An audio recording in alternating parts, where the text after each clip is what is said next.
Ardashir نام کا بادشاہ تھا.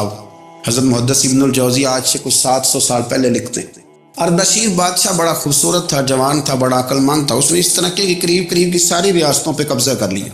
بڑا عقل مند زیرک تھا، قبضہ ہو گیا.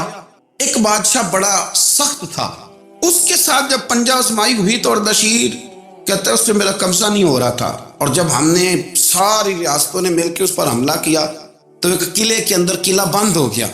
اردشیر بڑا خوبصورت آدمی تھا، بڑا سمجھدار تھا، تو وہ بادشاہ قلعہ بند ہو گیا. اس نے کہا نکلنا ہی نہیں.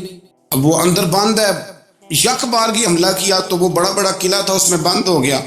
اس بادشاہ کی نا جس پر حملہ کیا اس کی بیٹی اچانک ایک دن قلعے کی دیوار پہ چڑھی تو اردشیر کے حسن و جمال کو دیکھا تو عاشق ہو گئی اور اپنے ہی باپ کے خلاف اسے کہنے لگی کہ اگر تو میرے ساتھ شادی کا وعدہ کرے نا تو میں تجھے رستہ بتاتی ہوں حملہ کرنے کا. اس نے کہا میرا وعدہ رہا، تو رستہ بتا. اس نے رستہ بتایا اس لڑکی نے، اور بادشاہ نے حملہ کیا تو اس کا باپ قتل کیا، اس علاقے پہ قبضہ کیا شادی کے وعدے پر. ہاں نفسانی خواہش بندے کو اندھا کر دیتی، نہیں سمجھ آتی اس کو میں کدھر جانا ہے، اندھا کر دیتی. حملہ کیا اور جب اس لڑکی کو لے کے آیا نا اپنے محل میں تو پہلے دن شادی کی پہلی رات تھی تو بستر بچھایا کنیز نے، تو وہ کبھی کروٹ ادھر بدلتی کبھی ادھر بدلتی. تو بادشاہ کہنے لگا کیا ہے؟ کہنے لگی بستر میں کچھ ہے مجھے تکلیف دے رہی. اس نے چراغ جلائے اور جب بستر اٹھایا تو ایک اتنا سا دھاگا نکلا.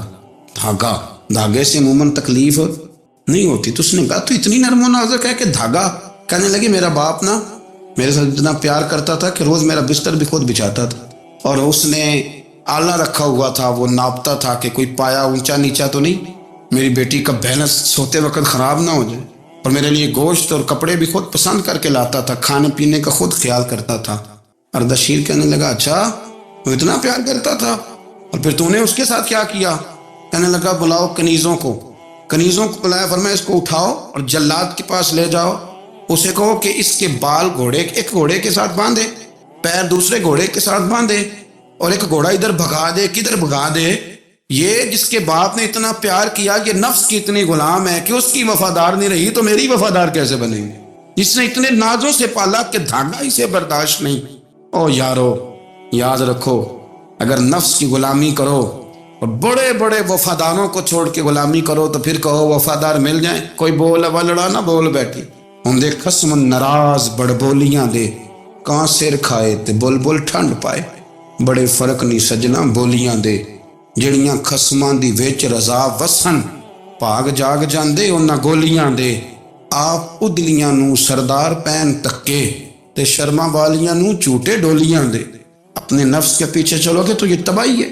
جب ہم نے کسی سے وفا نہیں کی تو یہ کیا امید ہوئی کہ دنیا ہم سے وفا کرے گی؟